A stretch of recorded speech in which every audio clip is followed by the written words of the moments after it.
Hello, everybody.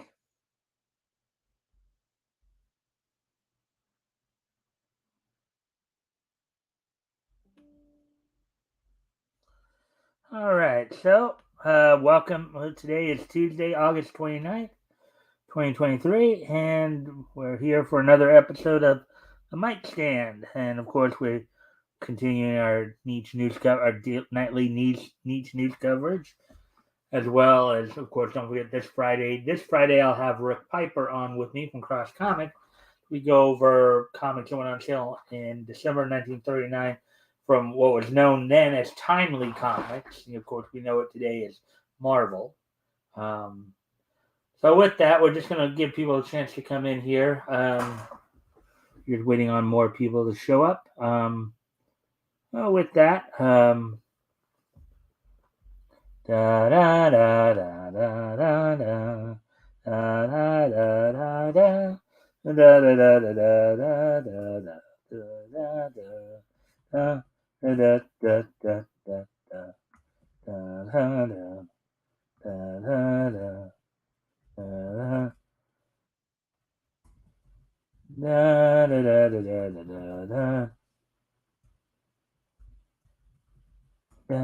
da da da da da. All right. So as of course a reminder, if you guys can like and share the stream, see if we can get more friendly people here to get involved and get engaged. That'd be appreciated. Also, if anything we talk about tonight um, grabs your attention, feel free to comment and or ask questions. Hey, JR, see you there. Let's see. Hail, Xenu and Xena. We may begin. Yeah. All right. Well, now that we do have people here. All right. So what's on tap for tonight? Well, this is what's on tap. We got a couple articles we're going to go over from Bounding into Comics. Namely, we're going to talk a little bit about the mangaka for Chainsaw Man, Tatsuki Fujimoto, apparently expressing interest in retiring from art in order to focus on writing. I guess he's going to retire from the drawing side of it so he can focus more on doing the actual writing. Also, I'm going to talk a little bit about Chuck Dixon explaining what he believes is wrong with the modern Superman and how he would fix it. So, those two articles are what we're going to go over tonight, plus, of course, the wrestling wrap up, along with this day in each history. So, with all that being said, why don't we go ahead and get started? Get right into the articles here.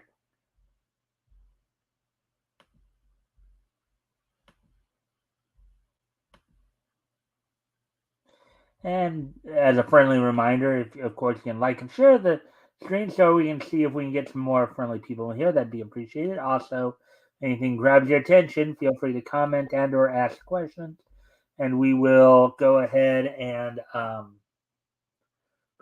try to answer the questions to the best of our ability. With all that being said, here we go. Chainsaw Man mangaka Tatsuki Fujimoto expresses interest in retiring from art in order to focus on writing. Article by Nerdigans published back on August the 18th. It seems Chainsaw Man creator Tatsuki Fujimoto may be looking to follow in the footsteps of such manga greats as Dragon Ball's Akira Toriyama and Naruto's Masashi Kishimoto, as a manga recently revealed his interest in retiring from drawing stories in order to focus exclusively on writing them.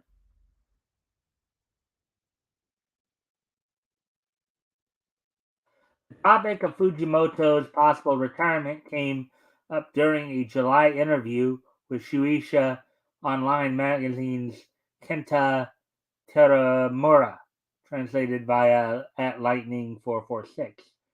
Amidst a discussion of how legendary Studio Ghibli director Hayao Miyazaki has, in smaller quotes, come out of retirement, unsmaller quote, multiple times prior to the release of his latest so-called final film, How Do You Live?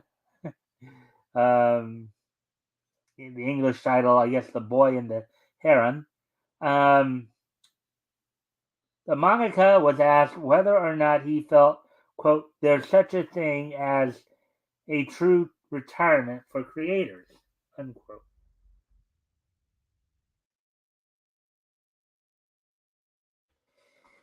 In turn, Fujimoto asserted, quote, I'm not sure about that, but Oshino Ko's writer, Akasaka himself, did declare, quote, in smaller quote, I won't draw, in brackets, this series, smaller quote. Um, I, though, I, though, um, quote, must be so nice, I want to do that too, unquote. All right. Further pressed by Terumura, whether or not he, quote, ever, in brackets, has any thoughts like, in smaller quotes, I want to focus on writing stories, unquote. The look back creator confirmed, quote, yes, that would definitely be more fun, unquote.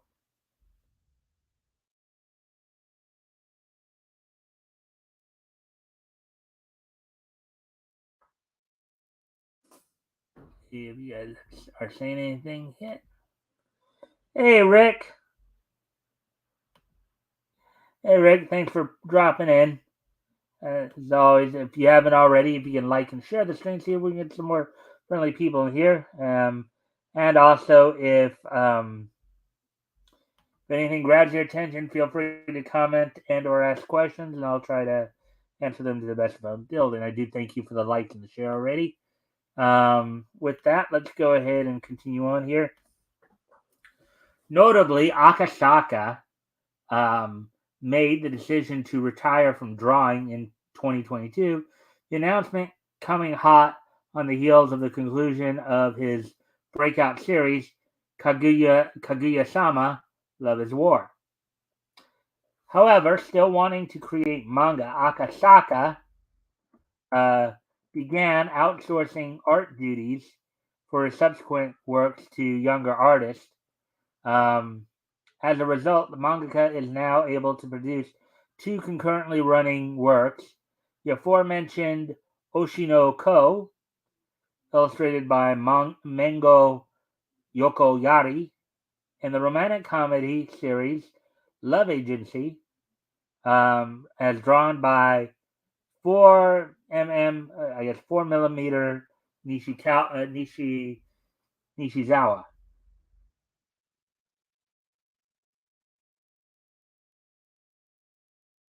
Drawing their interview to a close, Terumura asked Fujimoto if he would ever consider taking the opposite path and retire from writing in order to focus on drawing, to which the mangaka adamantly declared, quote, I have not, unquote.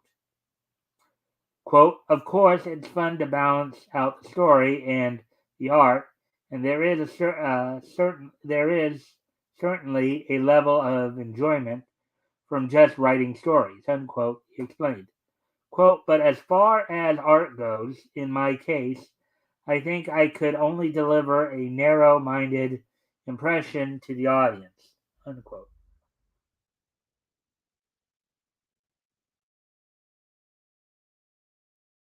Oh, there we go with that one.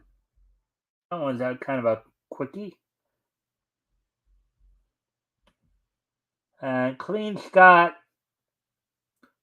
Clean Scott Benedict. Explain your favorite Hanna-Barbera cartoon. Well, my all-time favorite Hanna-Barbera cartoon was Super Friends growing up. Um, it featured, of course, the primary Justice Leaguers of throughout the majority of the series: Superman, Wonder Woman, Batman and Robin, and Aquaman.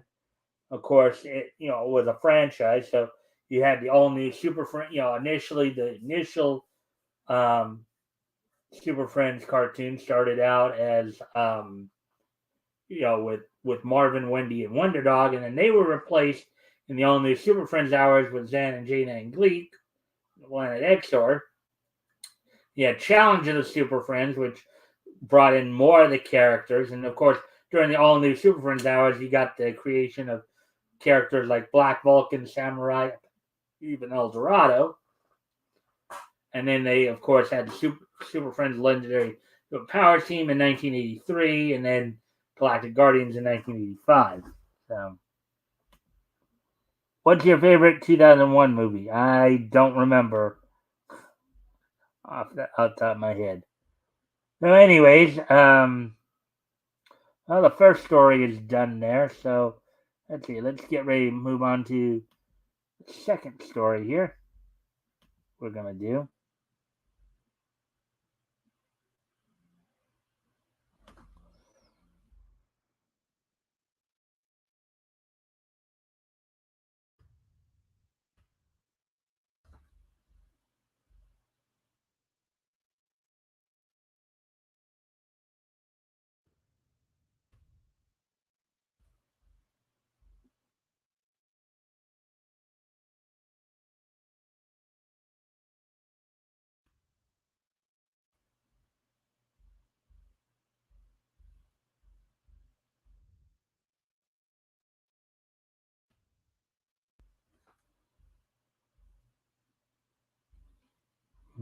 I'm just, sometimes when you're that far back in terms of stories, in terms of news items, it's one of those things where,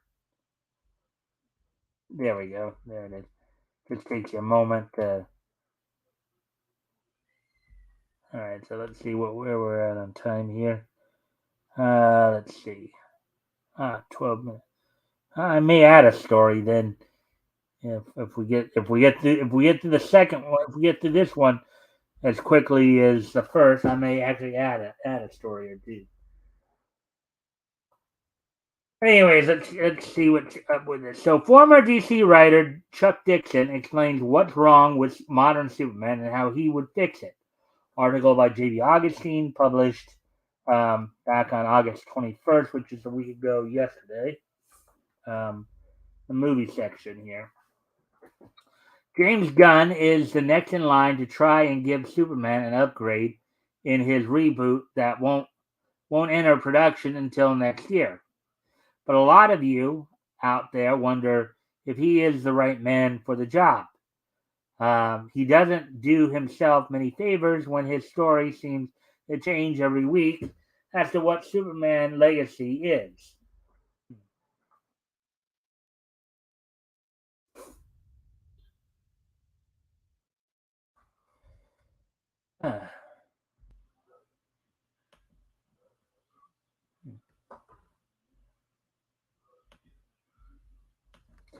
Quote, a workplace origin story, unquote, sounds like a good start. At first glance, however, that is such an abstract idea that Gunn might fumble and thus fail to bring the Man of Tomorrow back to his roots. Casting updates indicate Legacy is going to be cluttered, which, while that doesn't mean it will turn into an unfocused mess, the risk is there.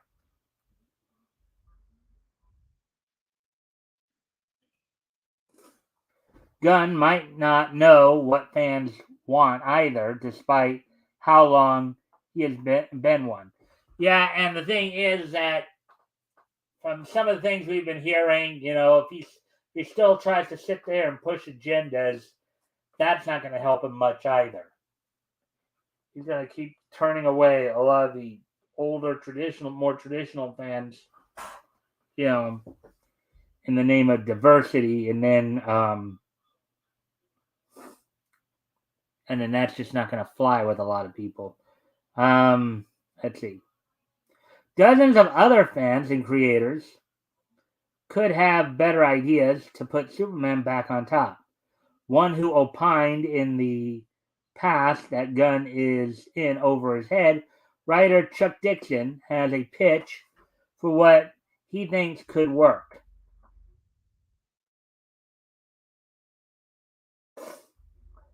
Dixon is mainly associated with Batman, but he has known DC's pantheon of characters up and down um, his entire career. As a lifelong fan of all things Superman, such as the Max Fleischer cartoons, he knows what he wants to see in the next movie.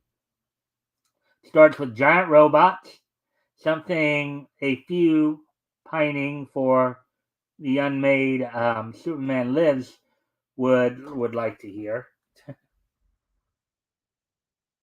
And there's a scene from the Superman, the Fleischer cartoons with Bud Collyer providing the voice. I believe that's from the master. Let's see. Superman Bud Collyer fights a giant robot in Max Fleischer's studio, The Mechanical Monsters, 1941. Quote, my opening scene would be Superman versus a giant robot, unquote. Dixon explained on his YouTube channel. Quote, I want to see Superman versus a giant robot. Superman used to fight giant robots all the time. I love the Fleischer cartoon where, in brackets, where he fights the magnetic monsters. Yeah, and I think part of that came, well, anyways, quote, and wouldn't you, with a scene like this, learn everything you want to know about Superman in a few minutes, unquote. Deep down, he wouldn't want to see a Superman film that doesn't open like that, in a pseudo James Bond opening that moves on with the story from there. And of course, this is a scene from my Adventures of Superman, um, Jack Quaid doing his voice in that that show. Let's see if anybody's saying anything as of yet. It may not fly, but will it float or jump tall buildings in a single bound? Yeah. Well, just as long as they don't jump the shark. uh, but then again, they've been jumping the shark for the last 5 years, right? 5, 6, 7 years. The ensuing challenge, forming the heart of the plot, would be a threat to Metropolis and the Earth. Even Superman might have trouble stopping. However, he would use his strength and intelligence to defeat evil and surmount whatever peak he has to climb. Quote, that's the formula, it's not that hard, unquote, Dixon said.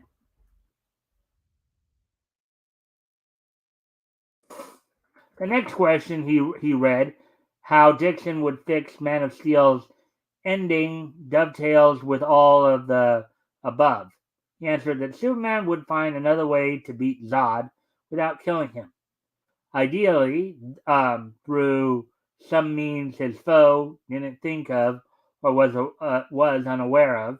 The neutral place to plant the seed for that is the setup. Well, I mean, chances are he'd send Zod back to the Phantom Zone where he'd been imprisoned, being lost in a dimension without a corporeal form. The first 30 pages of the script, in other words, is the best place to introduce an object or MacGuffin um, that will be important later. And in a tightly written movie, you don't see the twist coming, which was the case Dixon remarked on with the sled Rosebud in Citizen Kane. Wrapping up his thoughts on the subject, Dixon clarified that everything boils down to the language of cinema, which is shared and understood the world over. Quote, we understand it better than you, unquote. The bottom line is Chuck Dixon's Superman would be principled and never kill because he'd never have to. Quote, he's smart enough to figure a way around it, unquote. Do you agree with Dixon? Tell us your position below. That one went kind of quick too. See, um, yeah. So I'll probably add a story then. I'll add a story. Let's see what else we before that. Of course, giant robots are nice, but that was back when he didn't have a lot of supervillains back then. I want to see them get beyond Lex and Zod. Yeah, it would be entertaining to see some of the other adversaries at work, like Toyman, like Mr. Mix, Yes Bitlick, Parasite, Silver Banshee. Would be nice to see some of them get a little more development in there. Anyways, those stories went so quick that I'll probably add another story or two. This.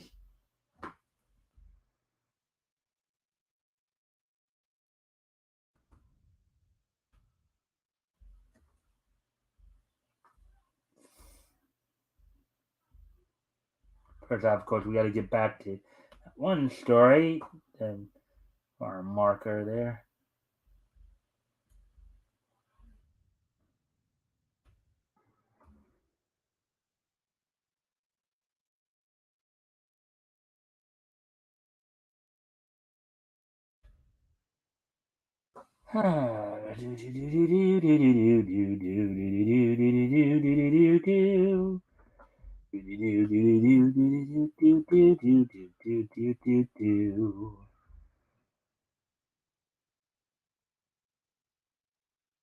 Alright, over there, so let's move ahead here.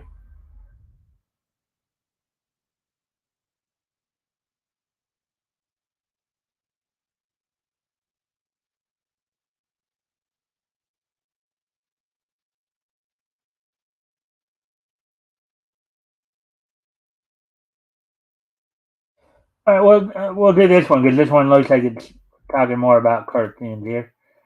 Or actually, before I do that, though, I do need to step away from the computer for a moment. So I'll be right back. But while I'm gone, of course, I will go ahead and put some music on.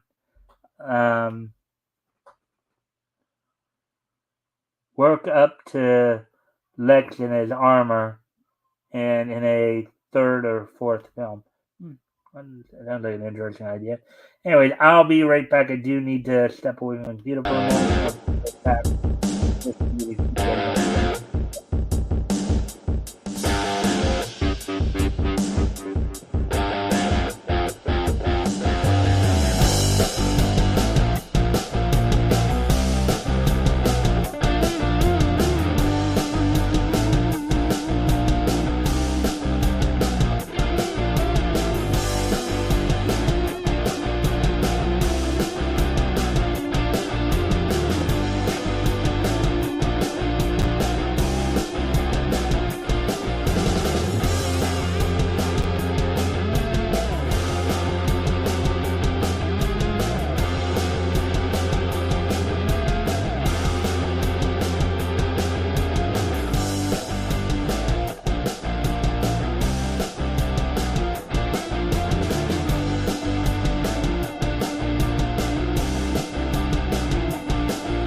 All right, I'm back now.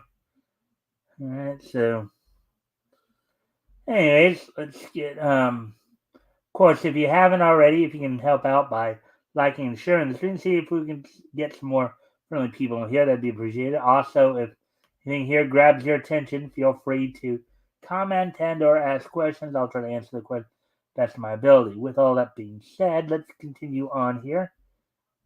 Let's see how we get through this article here.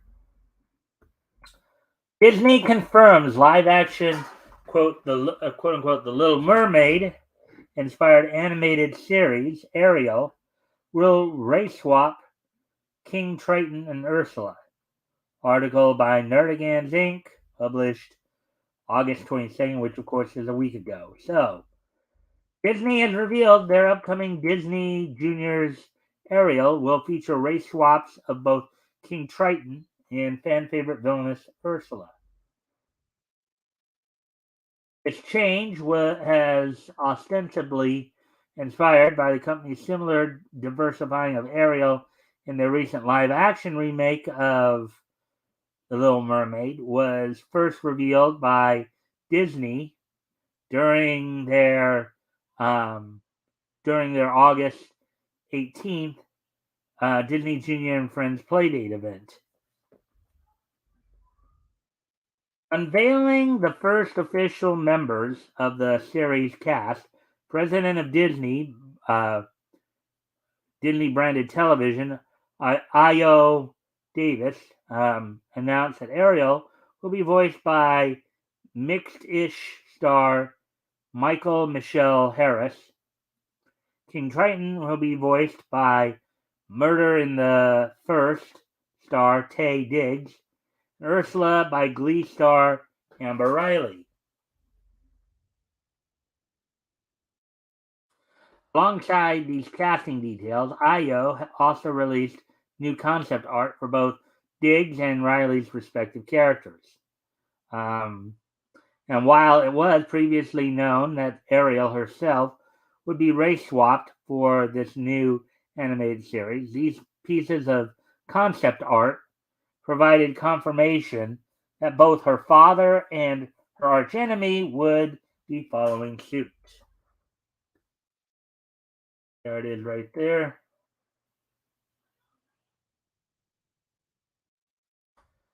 Let's see.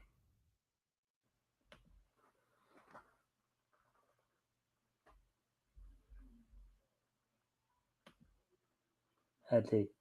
Superman first film versus Intergain, maybe Metallo or Parasite. Superman 2, our second film versus Bizarro while dealing with Mr. Mitz. Yeah. Mix, yes, Spitlick.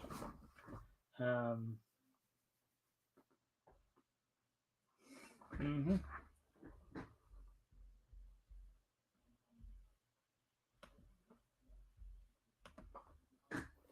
As shared by the Disney Brand TV PR account, after being race swapped from white to Hispanic, with Javier Bardem's casting in the House of Mouse's 2023 The Little Mermaid remake, King Triton will once again undergo such a change, be portrayed as the Black King of the series, Caribbean-inspired Atlantica. Notably, unlike his predecessor, Diggs' version of the aquatic roller will wear a shorter beard and haircut than any of his predecessors. Hmm. Likewise, where the purple-skinned Ursula, as iconically portrayed by the late actress Pat Carroll, one carried herself with an aura of calculating, manipulative arrogance. Riley will voice a version of the villain who is prettier, slimmer, and friendlier than ever before.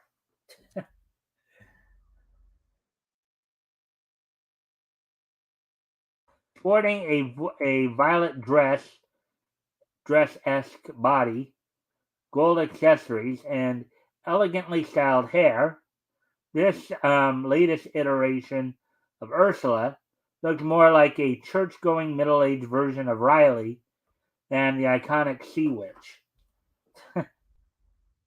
Oh boy, yeah, kind of takes away from the story, doesn't it? There, in a way, Ursula's a serious baddie, and they're trying to make her. It's like again, it's one of the it's we come back to it from Isaiah 6:9, where we're in a world where right is called wrong and wrong is called right.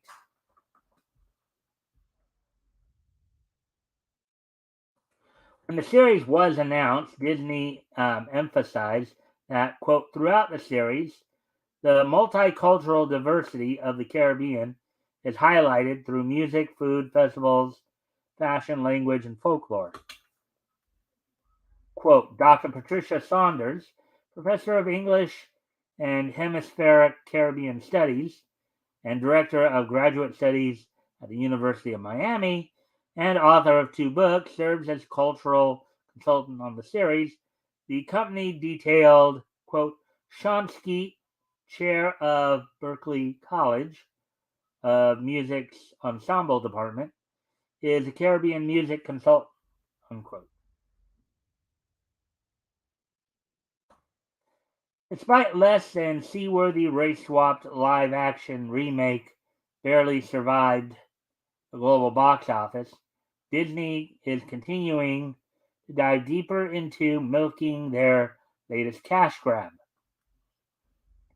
According to box office tracking outlet The Numbers, the Little Mermaid live action remake film made a total of $561,945,014 worldwide. While this take seems impressive on its face, the film has a reported budget of over 250 million. So it doesn't look it sounds almost like they just barely doubled their profit. they just barely doubled. They just barely doubled. Probably not. I don't think that's quite enough to giving consideration to the generally accepted rule of thumb that a film's true budget, marketing included, can be roughly estimated by doubling its production budget. The Little Mermaid's actual costs come out to $500 million, meaning the live action remake is roughly breaking even. Wow, so there you go with that one. Let's see.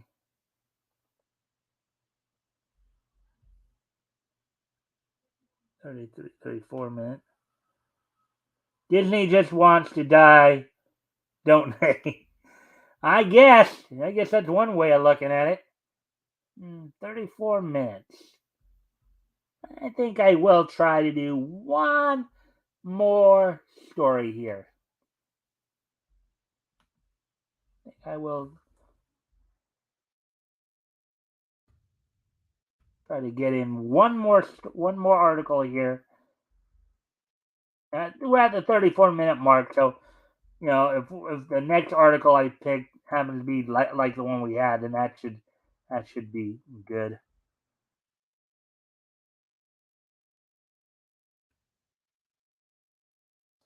Those articles don't seem as controversial as the one I was going over last night. So.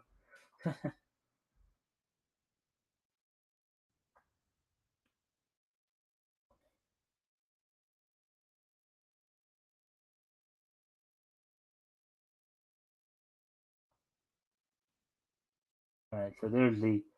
Let's continue on. See what. Let's see the reviews. No, not.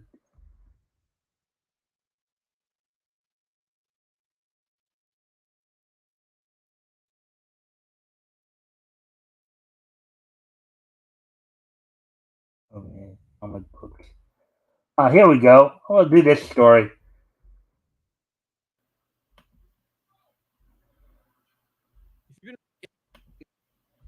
story. This one caught my. It's been catching my eye for a while now, but we're finally getting to this one. This will probably be the last article we'll go over tonight. We're already at the 35, going on 36 minutes here. So after this, we'll get to the rest and wrap up and start to wind things down. So,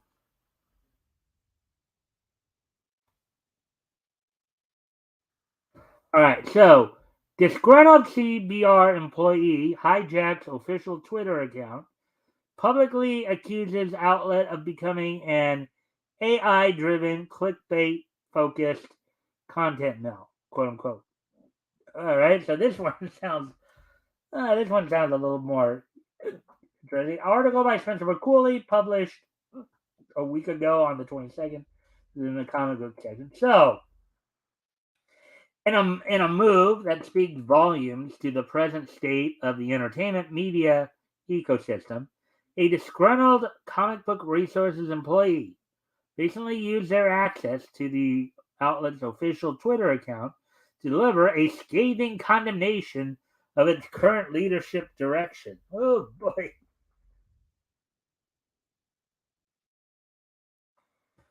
The chain of events that prompted the employees' rebellion first began in May when CBR's parent company, Valmet Incorporated, laid off the outlet's senior features editor, Christopher Baggett, senior news editor, Stephen Girding, and editor in chief, Adam Swiderski. Now, mind you, they've been laying off people for the last year or two.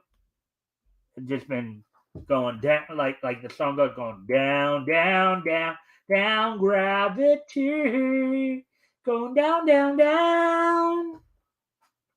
Anyways, quote, CBR will be undergoing major structural changes related to turning the corner on both culture and performance, unquote, said Valmet Incorporated content director George Edelman in announcing the trio's forced exit. Quote, as a result, certain roles no longer exist, and we are focusing on individuals who can create a more positive culture going forward.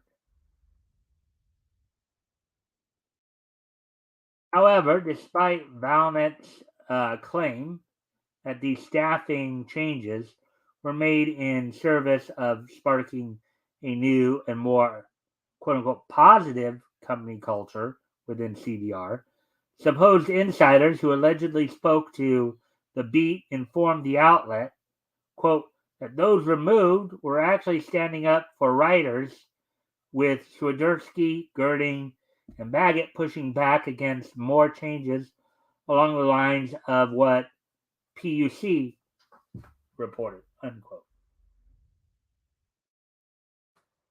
Huh.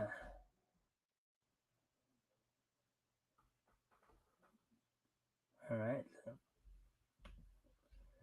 Quote, writers were being asked to do more work while shrinking the pay-per-view rates, unquote, detailed the Beat's Heidi McDonald of her sources' information. Quote, the situation was described to me by one person as, in smaller quote, working writers to the bone, unquote. Quote, the situation is so dire that in addition to the three editors, I'm told two HR people were human resources laid off who also objected to the demands that management was making on writers, who, as a reminder, are contractors, not employees, unquote, she added. Quote, that HR people risked their jobs and lost them to stand up for the rights of contract workers is a situation I've not heard of before, and quite the indictment of Valmet's working conditions, unquote.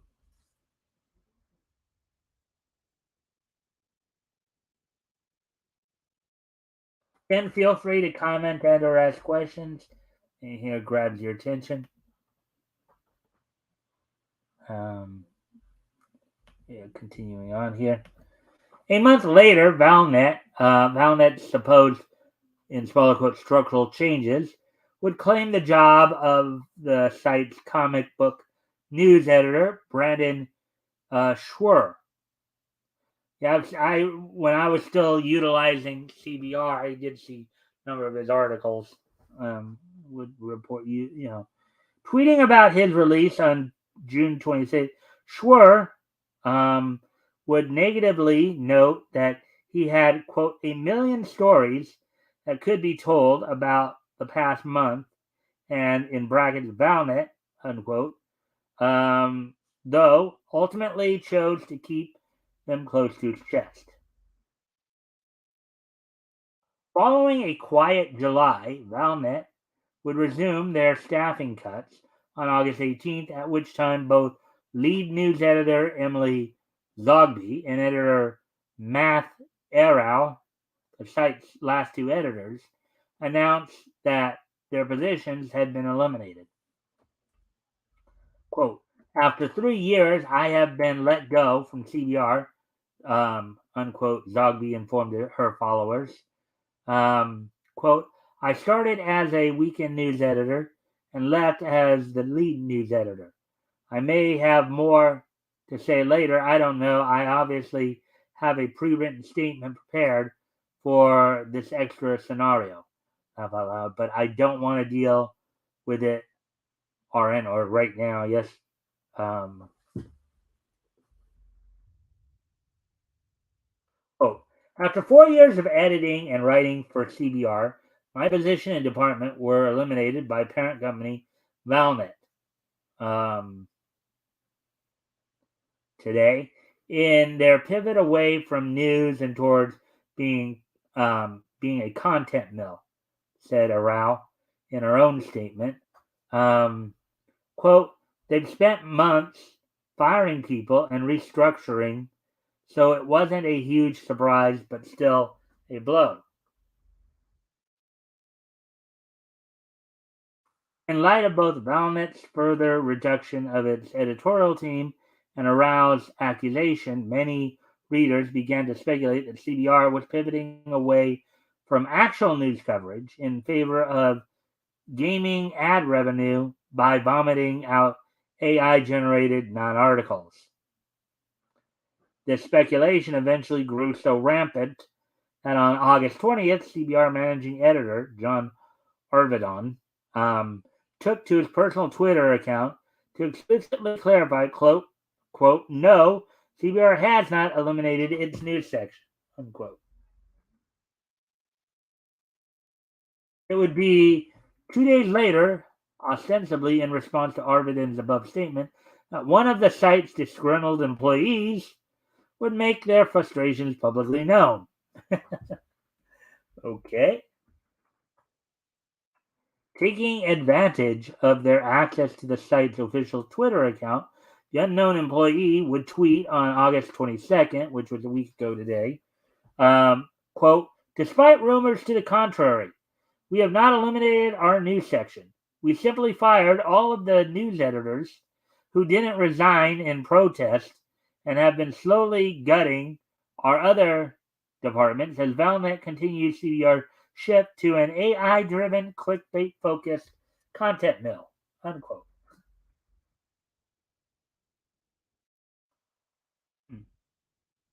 Have anybody saying anything about that yet? No, I guess not. But I still have 4 viewers. That's good. Nice to see. That's sticking in there with me. Okay, so as we continue on here,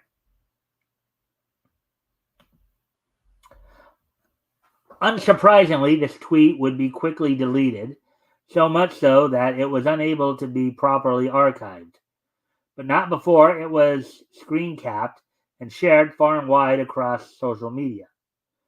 Eventually, responding to the PR nightmare, Arvidin asserted in a now deleted tweet, per a transcription provided by Bleeding Cool, quote, if I was a bleeping clown who suddenly found myself with a lot more free time on my hands, I'd probably do this too.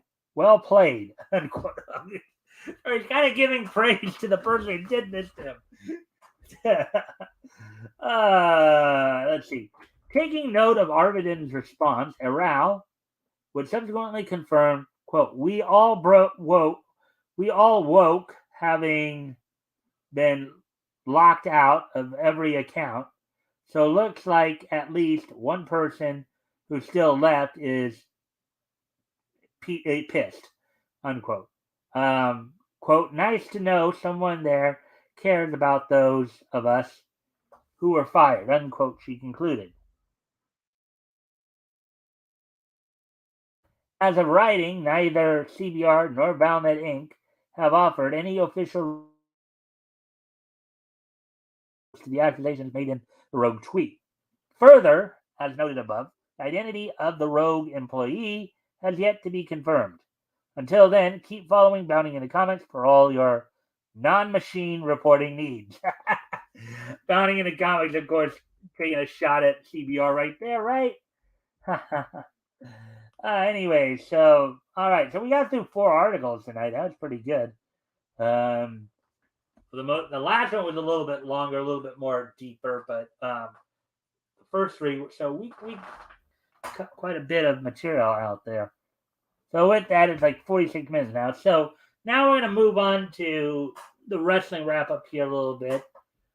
Primarily with some WWE and and AEW news, of course. On the WWE side of things, the Saturday Payback event will be happening, and they're of course continuing to build towards that. Becky Lynch had beaten Zoe Starks, and I believe it was a false count anywhere or no DQ match. Basically, giving kind of a prelude to the false count anywhere match she got against Trish Stratus coming up this Saturday on Payback. And then Seth Rollins had a pretty good Seth Rollins and Shinsuke Nakamura had an exchange setting up their match for the WWE World Heavyweight title as well. Now, of course, Seth and Becky both had tributes to Bray Wyatt. They were wearing black armbands. I think in Seth's case, it was spelling, it had the word Wyndham on it. It had the name Wyndham on it, which is Bray Wyatt's actual birth name. I think Becky Lynch was wearing a armband with BW on it. And another classy move as well, for his title belt, Seth Rollins put a picture of one of Bray Wyatt's characters, the Fiend, on it, as another form of a tribute to their fallen friend. Let's see. So now on to some AEW news. So now looks like there's some more storm brewing, coming out of All In, as All Out will be this Sunday. As they'll be continuing to build that. But apparently there's more things being revealed about the confrontation that happened between Jack Perry and CM Punk this past weekend. As apparently more people are confirming that it was actually CM Punk who initiated the altercation. I guess he just didn't like that that during his match, Jack Perry kind of smarted off to him during Jack Perry's match with Hook on the pre-show. And apparently, I guess CM Punk also had some travel issues, as I guess there was a miscommunication, from some stuff there. Apparently, there's been some indication that CM Punk is not happy, Now, recently, of course, Eric Bischoff, Big Money Eric, as they sometimes call him, came out, was like, yeah, you got the inmate training asylum here and all that, I've been highly critical of Punk on that matter, It's like, the thing is, they gave him his own show and stuff, and he's still getting into issues with people. people are asking. Now granted, there are a number of people who are not happy with Tony Khan, the way he books things, the way he handles things, and people are wondering just how much longer are you gonna keep Punk and keep letting him do this garbage, Of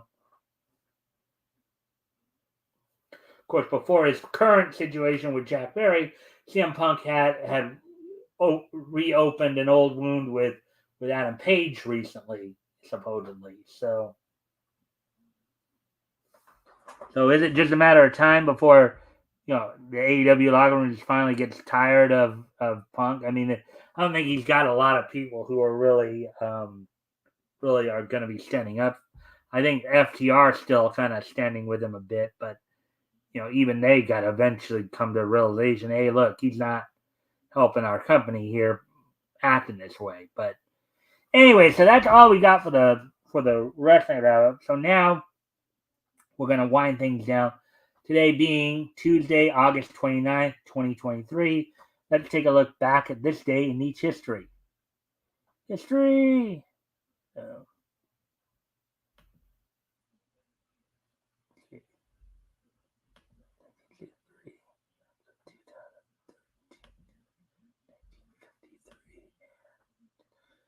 All right, so without any further ado, let's go back and take a look at this day in each history. First off, we're going to head back 70 years ago. And on this date, 70 years ago, the Warner Brothers Merry Melodies cartoon Cattails for Two premiered in movie theaters on this date back in 1953, directed by Robert McKinson and written by Ted Pierce. The short was released, of course, on this date 70 years ago today. It was the first appearance of Speedy Gonzalez in a prototype form. Because this cartoon's rendition of Speedy Gonzalez looked rather coarse, they redesigned him for future cartoon releases. The cartoon has been criticized for its stereotypical, and insensitive depictions of Mexicans. Well, again, anything older like that, of course, a lot of the people are going to start crying about it. I mean, I don't think they care for Speedy's for the changes they made to Speedy later either. So, but on this date, 70 years ago today, Warner Brothers Merry Melodies Cattails for Two premiered in movie theaters on this date back in 1953, 70 years ago today. So, getting ready to move on to the next piece of neat history. On this date in 1963, 60 years ago today,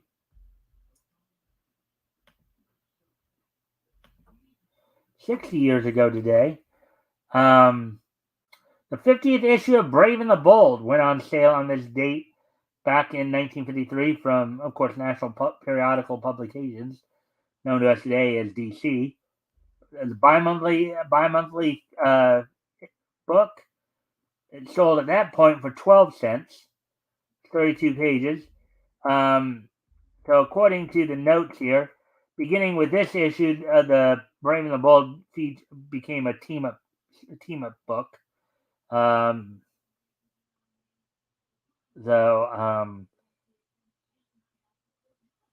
Green Arrow and this story featured Green Arrow and the Martian Manhunter, in which they learned each other's stories.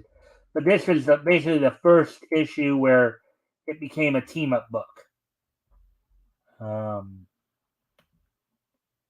So on this date, 60 years ago today, 50th issue of Brave and the Bold went on sale.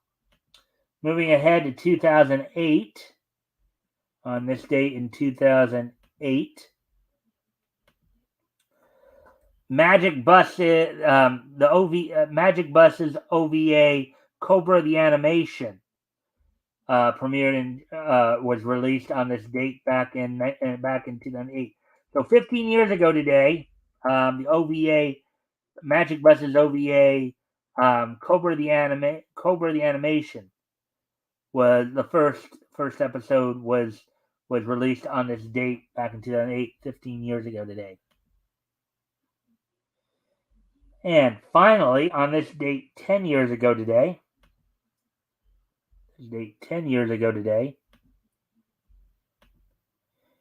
Impact Wrestling held its TV show from the Wolstein Center in Cleveland, Ohio. The main event, the show featured a number of Bound for Glory series matches. The main event saw Austin Aries defeat Christopher Daniels in his Bound for Glory series match. AJ Styles defeated Bobby Roode. Jeff Hardy defeated Kazarian in the opening match, and then ODB defeated Gail Kim in a best 2 out of 3 falls match.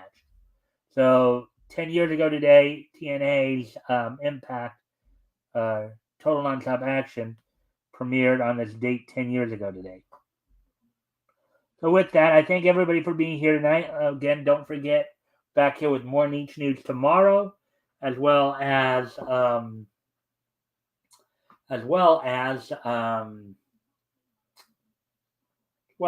course this Friday, Rick Piper will be joining me as we will be looking back, continuing our coverage of December of 1939, books that went on sale at that date, focusing in on Timely Comics, now known, of course, as Marvel, reading from Marvel Mystery Comics Volume 1, Number 4, and Daring Mystery Comics, Volume 1, Issue 2. So with that, I thank everybody for being here, and I hope to see everybody back here tomorrow. Bye.